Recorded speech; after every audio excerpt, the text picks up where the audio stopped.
یمن نے اس وقت پوری دنیا کے ٹریڈ کو ہلا کر رکھ دیا ہے۔ یمن نے ریڈ سی یعنی بحر عرب اور گلف آف ایڈن سے گزرنے والے تمام بحری جہازوں کو تباہ کرنا شروع کر دیا ہے۔ تک یمن نے اسرائیل، برطانیہ اور حتیٰ کہ امریکہ کے بھی بڑے بڑے کارگو شپ کو تباہ کرنا شروع کر دیا ہے۔ مگر یمن آخر یہ سب کر کیوں رہا ہے؟ آئیے سمجھتے ہیں آج کی اس ویڈیو میں۔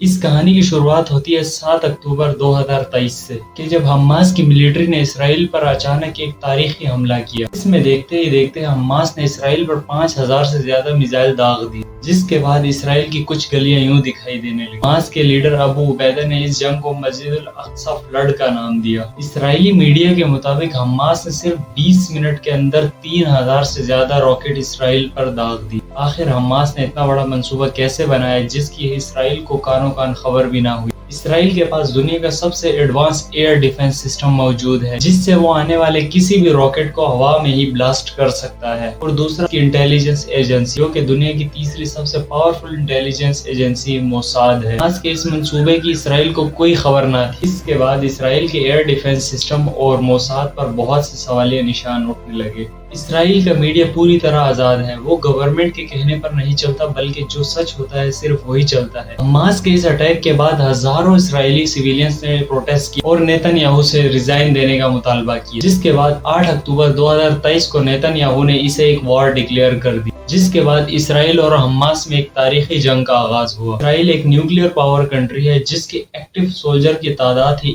1,70,000 ہے، اور جبکہ حماس دوسری طرف اس کے ٹوٹل ایکٹیو سولجر کی تعداد ہی 20 سے 25,000۔ اسرائیلی میڈیا کے مطابق حماس کے زیادہ تر لیڈر کو ایران ہی ٹریننگ دیتا ہے، کیونکہ ایران ماضی میں اسرائیل کا ایک بہت بڑا دشمن رہا ہے۔ مگر یہ جنگ اسرائیل اور فلسطین کی تاریخ میں پہلی مرتبہ دیکھی گئی ہے، اور اس جنگ میں اسرائیل اور فلسطین کا ایک تاریخی نقصان ہوا ہے۔